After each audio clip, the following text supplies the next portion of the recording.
नमस्कार, आप देख रहे हैं लाइव इंडिया हर पल। मैं हूं आपके साथ रेखा मिश्रा। लोकतंत्र के महापर्व में तमाम नेता जो है वो आगे आकर अपने मत का इस्तेमाल कर रहे हैं और साथ ही आम से लेकर खास हर किसी से वोट देने की भी अपील कर रहे हैं। वहीं आप माफ करिएगा, मतदान करने की भी अपील कर रहे हैं। वहीं पटना साहिब लोकसभा सीट से भाजपा उम्मीदवार रविशंकर प्रसाद ने वोट डाला है। आप तस्वीरों में देख सकते हैं कि रविशंकर प्रसाद ने वोट डाला और वोट डालने के बाद उन्होंने तमाम लोगों से कहा कि वो भी अपने घरों से बाहर निकले और अपने मत का इस्तेमाल करें। वहीं अगर हम सुबह 11 बजे तक के वोटिंग परसेंटेज की बात करें तो सुबह 11 बजे तक 26.30% मतदान जो है वो हुए हैं। बिहार की बात करें तो बिहार में 24.25% मतदान हुए हैं, तो वहीं चंडीगढ़ में 25.03% मतदान हुए। हिमाचल प्रदेश में 31.92% मतदान हुए हैं, तो झारखंड में 29.55% वोटिंग जो है वो फिलहाल अभी तक हुई है 11 बजे तक। वहीं ओडिशा में 22.64% मतदान हुए हैं, तो पंजाब में 23.91% वोटिंग हुई है। वहीं उत्तर प्रदेश में 28.02% मतदान हुआ है, तो पश्चिम बंगाल में 28.10% जो है वो वोटिंग हुई है। वहीं अगर हम सुबह 11 बजे तक झारखंड की बात करें तो झारखंड में 29.55% मतदान हुआ है, जिसमें दुमका में 29.24% वोटिंग हुई है, तो राजमहल में 30.04% वोटिंग हुई है और गोड्डा में 29.39% वोटिंग हुई है। सुबह 11 बजे तक के वोटिंग परसेंटेज फिलहाल हमने आपको बता दी है। यहाँ तस्वीरों में आपको रविशंकर प्रसाद और साथ में उनकी पत्नी जो है वो आपको नजर आ रही है, जो कि पटना साहिब से बीजेपी के उम्मीदवार हैं और उन्होंने भी लोकतंत्र के महापर्व में हिस्सा लेते हुए अपने मत का इस्तेमाल किया है।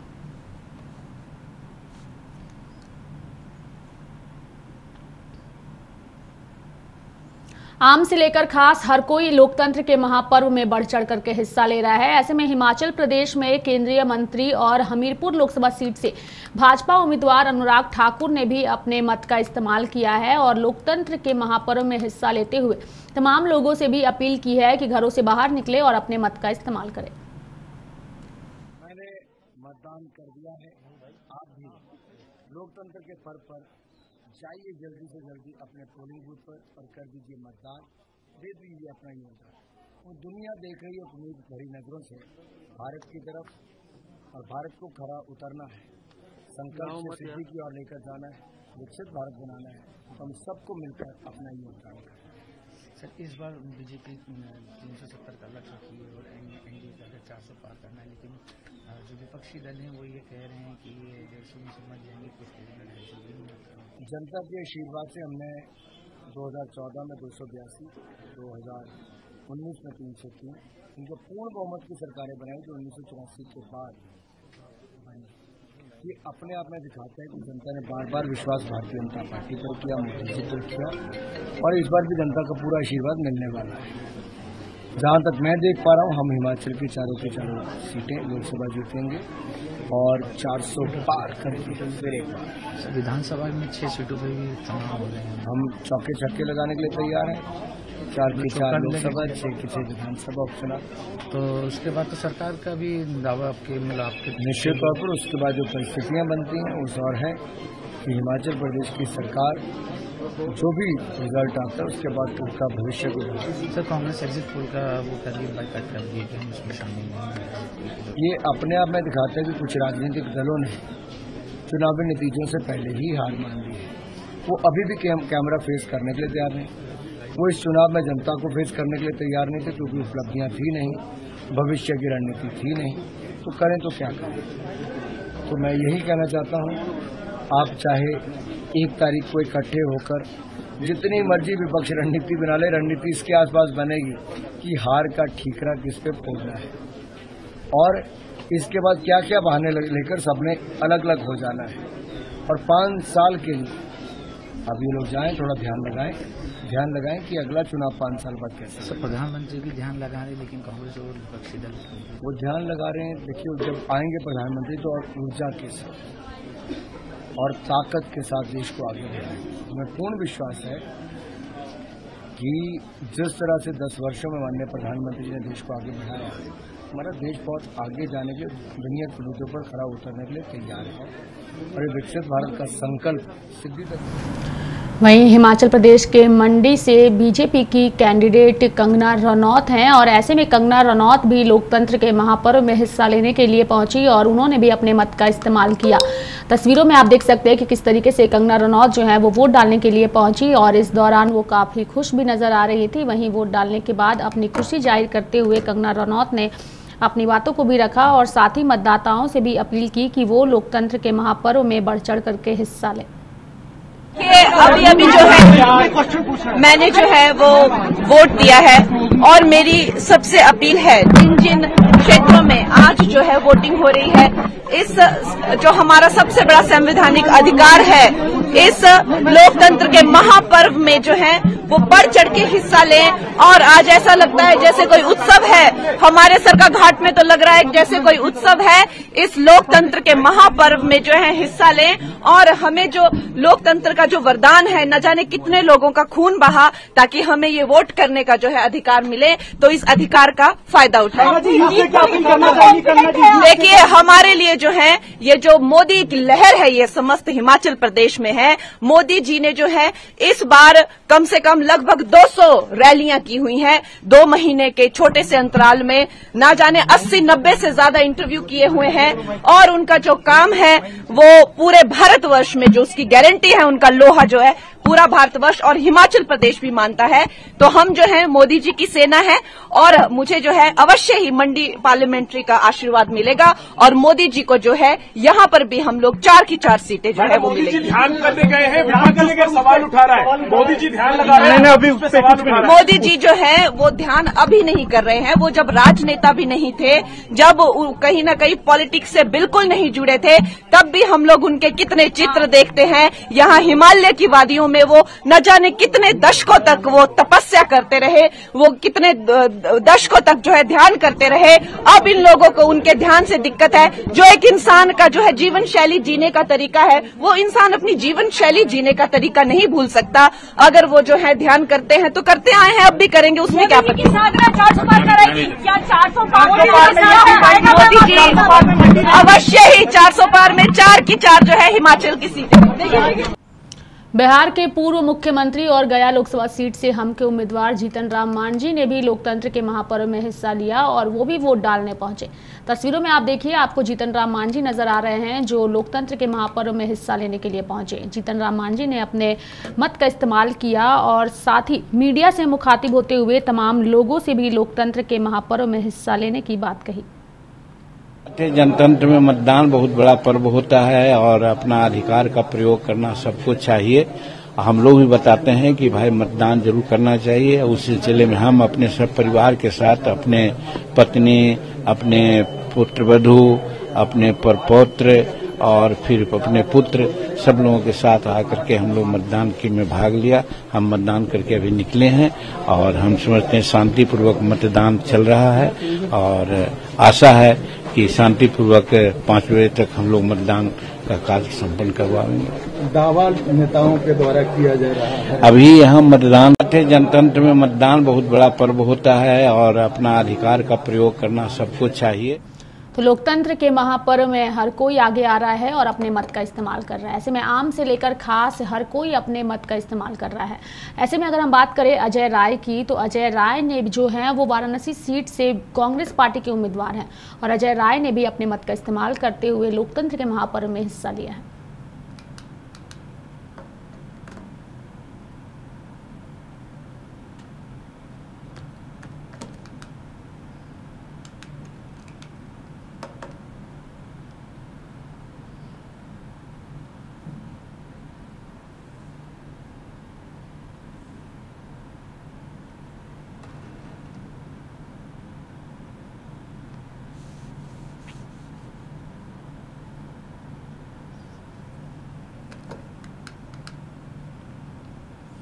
लोकतंत्र के महापर्व में तमाम नेता जो हैं वो अपने मत का इस्तेमाल कर रहे हैं। ऐसे में तेजस्वी यादव ने भी लोकतंत्र के महापर्व में हिस्सा लिया, अपने मत का इस्तेमाल किया और साथ ही बीजेपी पर हमला भी बोला। बिहार के लोगों से, देश के लोगों से अपील है कि घर से निकले, वोट करें। संविधान, आरक्षण, लोकतंत्र को जो लोग खत्म करना चाहते हैं और जिन लोगों ने महंगाई, बेरोजगारी, गरीबी बढ़ाई उनके खिलाफ वोट का चोट करें और घर से निकले। देखिए, ये देश को बनाने का चुनाव और इस लोकतंत्र के पर्व में ज़्यादा से ज़्यादा लोग जो भागीदार बने वोट देकर के, ये हम लोगों की इच्छा है। सर के ऊपर जा रहा है, नीचे करो सर के ऊपर। देश का संविधान, लोकतंत्र जो बाबा अम्बेडकर ने जो लिखा है, आज हम सब लोगों को मिलकर उसकी हिफाजत की घड़ी आई है और इसको हम लोगों को हिफाजत करना है, बचाना है और देश को आगे बढ़ाना है। तो हम लोग तो एकदम टनाटन, सब लोग, पूरा बिहार का मिजाज टनाटन है और सब रोजगार के मुद्दे पर, नौकरी के मुद्दे पर, महंगाई के मुद्दे पर, गरीबी के मुद्दे पर सब लोग जो है इस बार, जिन लोगों ने महंगाई, बेरोजगारी बढ़ाई है उनके खिलाफ जो है सब लोग जो है वोट देंगे। आप ये बताइए, आप जा रहे हैं बैठक में, बैठक में जा रहे हैं, क्या एजेंडा है? दिल्ली बैठक में जा रहे हैं, क्या एजेंडा है बैठक का? देखिए, वो तो आज बैठक 3 बजे से है। बैठक के बाद जो है हम लोग इस पे एग्जिट पोल जरूर आप लोगों को बताएंगे कि क्या बात है। एग्जिट पोल पे, do you believe on exit poll? Do you believe on exit poll? Because many leaders are not cooperating for the exit poll. What kind of exit poll and whose exit poll we should believe?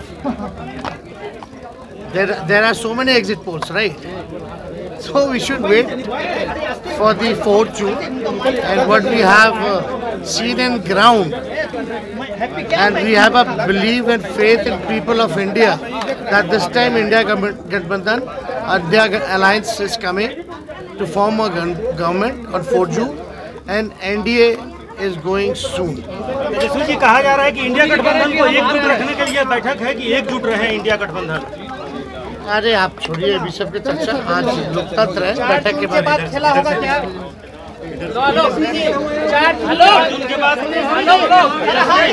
बोलना है। लोकतंत्र के महापर्व का आज 7वां और अंतिम दिन है। अंतिम दिन आम से लेकर खास हर कोई अपने मत का इस्तेमाल करने पहुंच रहा है। जिन जगहों पर वोट डाले जा रहे हैं उन तमाम जगहों के नेता जो हैं वो भी और आम लोग जो है वो भी जो है वो मतदान केंद्रों पर नजर आ रहे हैं। तेज प्रताप यादव जो है वो भी पहुंचे लोकतंत्र के महापर्व में हिस्सा लेने। उन्होंने भी अपने मत का इस्तेमाल किया और लोकतंत्र की मजबूती को लेकर के उन्होंने मत किया। उधर छाड़ के बाद पता चल जाएगा आप लोग कितना से हुआ है। मोदी जी गए हुए हैं, साधना कर लेते हैं। बीजेपी के राष्ट्रीय अध्यक्ष जेपी नड्डा ने भी लोकतंत्र के महापर्व में हिस्सा लिया। जेपी नड्डा अपनी पत्नी के साथ वोट डालने पहुंचे। वोट डालने के बाद उन्होंने तमाम लोगों से घरों से बाहर निकलकर वोट डालने के लिए कहा। लोकतंत्र के महापर्व में आम से लेकर खास हर कोई वोट डालने पहुंच रहा है और आज का यह चुनाव बेहद अहम है चूंकि लोकतंत्र के महापर्व का आज अंतिम दिन है और अंतिम दिन जो है जिस तरीके से तमाम नेता वोट डालने के लिए पहुंच रहे हैं ये अपने आप में बेहतर जो है वो नजर आ रहा है चूंकि आज वाराणसी सीट पर भी वोट डाले जाएंगे और वोट डाले जा रहे हैं और प्रधानमंत्री नरेंद्र मोदी वहां से खुद उम्मीदवार है। प्रधानमंत्री नरेंद्र मोदी की अगर हम बात करें तो प्रधानमंत्री नरेंद्र मोदी जिस तरीके से फिलहाल आस्था में लीन है, साधना में लीन है, उसके बाद से तमाम नेताओं की प्रतिक्रिया भी सामने आ रही है लेकिन इन सब के बीच अलग अलग तरीके से चीज़ों को रखते हुए तमाम नेता नजर आ रहे हैं। वहीं दूसरी ओर अगर हम सम्राट चौधरी की बात करें तो सम्राट चौधरी ने भी लोकतंत्र के महापर्व में तमाम मतदाताओं से घरों से बाहर निकलने की अपील की है। बिहार के सभी मतदाताओं से आग्रह है कि मतदान हो रहे हैं, अधिक से अधिक मतदान करके देश को विकसित भारत बनाने के लिए आप लोगों से आग्रह करना चाहता हूं कि अधिक से अधिक मतदान करें। लोकतंत्र को पर्व के तौर पर इस भारत को श्रेष्ठ बनाने में अपना योगदान दें। सभी बिहार वासियों के सभी 8 सीटों पर सभी लोगों से आग्रह करेंगे एक एक व्यक्ति घर से निकलकर मतदान करे और भारत का भविष्य तय करे। सभी लोगों को धन्यवाद। बिहार के सभी मतदाताओं से आग्रह है कि मतदान हो रहे हैं, अधिक से अधिक मतदान करके देश को विकसित भारत बनाने के लिए आप लोगों से आग्रह करना चाहता हूं ये अधिक से अधिक मतदान करें, लोकतंत्र को पर्व के तौर पर इस भारत को श्रेष्ठ बनाने में अपना योगदान दें। सभी बिहार वासियों के सभी 8 सीटों पर सभी लोगों से आग्रह करेंगे, एक एक व्यक्ति घर से निकलकर मतदान करें और भारत का भविष्य तय करें। बिहार में 7वें और अंतिम चरण के चुनाव को लेकर के बिहार के पूर्व मुख्यमंत्री लालू प्रसाद यादव भी वोट डालने पहुंचे। लालू प्रसाद यादव के साथ उनकी पत्नी। वहीं पाटलिपुत्र लोकसभा के प्रत्याशी रामकृपाल यादव भी जो हैं वो वोट डालने पहुंचे। रामकृपाल यादव वोट डालने के बाद उन्होंने मतदाताओं से घरों से बाहर निकलकर अपने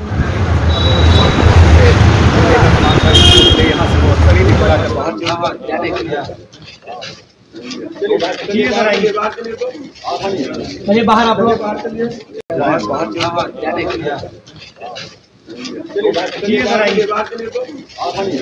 बाहर आप लोग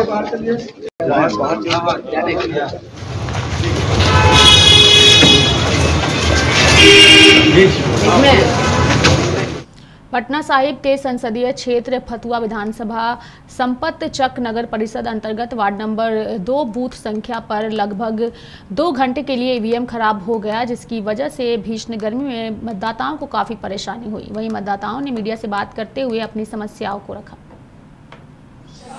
ठीक है, लेकिन क्या हुआ यहाँ पे? ठीक से वोट पड़ रही है, लेकिन गर्मी की वजह से हालत बहुत खराब है। यानी कोई व्यवस्था नहीं की गई है। यहाँ पर धूप से बचने के लिए कोई व्यवस्था नहीं की गई है? कुछ नहीं की गई है। क्या नाम है आपका? सुषमा देवी। आपका क्या नाम है? क्या यहाँ पर आप लोगों के लिए कोई व्यवस्था नहीं है धूप से बचने के लिए? देखिए रहे सर, व्यवस्था है मतलब टेंट पंडाल यहाँ पर देखा जाए तो नहीं है। पानी की व्यवस्था कुछ भी नहीं है। यहाँ पर मतदान ठीक ढंग से हो रही है? मतदान तो ठीक ढंग से सुबह हो रही थी, उसके बाद जो है ईवीएम यहाँ खराब हुई। ईवीएम खराब हो गई है? जी जी। बूथ संख्या क्या पे? 2 बार। कितने बार खराब हो चुकी है? 2 या 3 बार खराब हुई है। अच्छा। और उसके चलते जो है हम लोगों का लाइन इतना लंबा लग चुका है कि ऐसी भीषण गर्मी में लोगों को बहुत माने कठिनाई हो रही है वोट देने में। बहुत लंबा लाइन लग गई है। यहाँ पर बीओ की तरफ से कोई व्यवस्था नहीं की गई। बीएलओ की तरफ से कोई व्यवस्था नहीं की गई है इतना भीषण गर्मी के बावजूद भी? कोई व्यवस्था नहीं की गई है। लोग कुछ लोग लाइन में लग के निकल कर चले जा रहे हैं, वोट तक नहीं दे पा रहे हैं। ये या तो डिस्टर्बेंट की जा रही है, जो भी की जा रही है, ये हमारे चुनाव आयोग की तरफ से भी कोई व्यवस्था नहीं की गई है कि यहाँ पर क्या करना चाहिए था इस बूथ पर। आखिर ऐसे भीषण गर्मी में इससे बचाव के लिए कुछ न कुछ व्यवस्था करना चाहिए था, जो नहीं हो पाया। अच्छा, ये बताइए लगभग कितने देर के लिए ईवीएम खराब हुई थी? अब बूथ संख्या कितने पर? 2 घंटा के लिए लमसम 2-2.5 घंटा के लिए डिस्टर्ब हुई है, जो कि ईवीएम बनाने में टाइम लगा है। और उसके बाद फिर वोटिंग चालू की गई है। अभी तो लंबी लाइन हो रही है। और गर्मी से बचाव के लिए, धूप से बचाव के लिए कोई व्यवस्था नहीं की गई? व्यवस्था नहीं, यहाँ पर देख सकते हैं, पीछे में दिखा सकते हैं कि कोई व्यवस्था नहीं की गई है।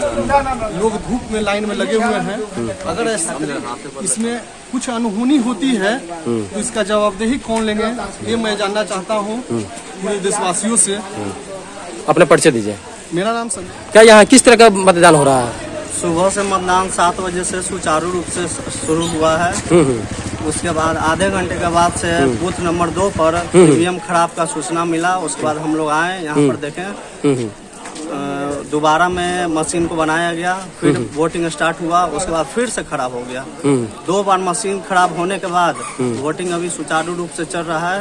उसके बाद लाइन जो है लंबा लग गया है यहाँ पे, और यहाँ पर कोई व्यवस्था नहीं है बीएलओ की तरफ से, जिससे मतदाता को बहुत परेशानी हो रही है। अभी परेशानी का कारण है कि धूप भी बहुत ज्यादा तेज है, जिससे मतदाता लोग को काफी समस्या सामना करना पड़ रहा है।